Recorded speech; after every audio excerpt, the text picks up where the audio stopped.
In the early 16th century, from Chile in the south to Florida in the north, this non-white other was no more than vermin to be exterminated.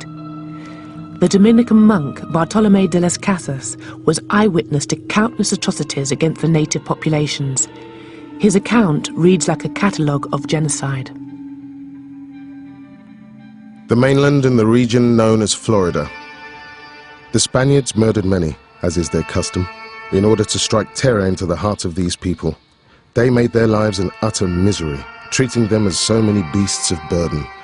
In another large town, the butchers put the whole town to the sword, young and old, chiefs and commoners, not even the children were spared.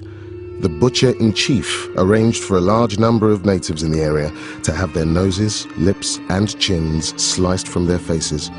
They were then sent away in unspeakable agony and all running with blood, to act as walking testimony to the great deeds and holy miracles performed by these dauntless missionaries of the Holy Catholic faith. The things that Las Casas witnessed, particularly on Hispaniola or in Cuba, these incredible crimes, these incredible attacks on Indians, disembowelings and burnings and rapes and whatever else, I'm sure that that level of violence is something that you could have witnessed in different places in the 17th, the 18th century, in other parts of the Spanish Empire. But it was a peculiarly awful moment that Las Casas saw as the Spanish got to the Americas and tried literally to work the Indians to death. The reports of Las Casas caused enough unease for the Council of the Indies, the Spanish administrators of the New World, to call a debate at Valladolid in Spain in 1550. The debate concerned not just the mistreatment of Indians, but whether they could be categorized as human at all. In contest with Las Casas, the champion of the native populations, was the Jesuit Juan Ginés de Sepulveda. By this time, the Spanish have been in the Americas for about 50 years. And during that time, the brutalities carried out by the conquistadors had reached such heights that it caused some alarm. And out of that context came this particular debate. On the one hand, there was this idea that the Indians had souls, they could be Christianized, and they should be treated not as servants, not as forced laborers, but as people under the protectorate of the Spanish.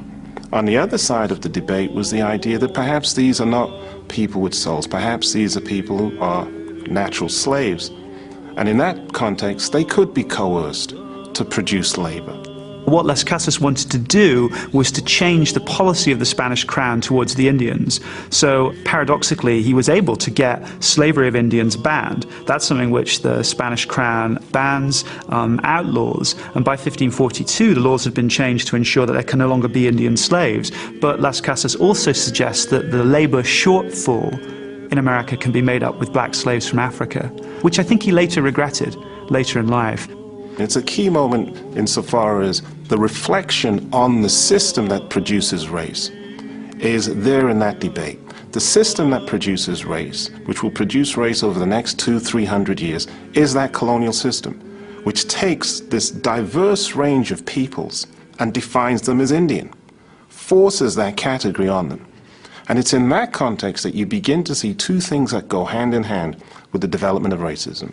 On the one hand, the institutions that keep in place exploited populations, oppressed populations, and in that context, the debates that then take place as to what kinds of populations they are.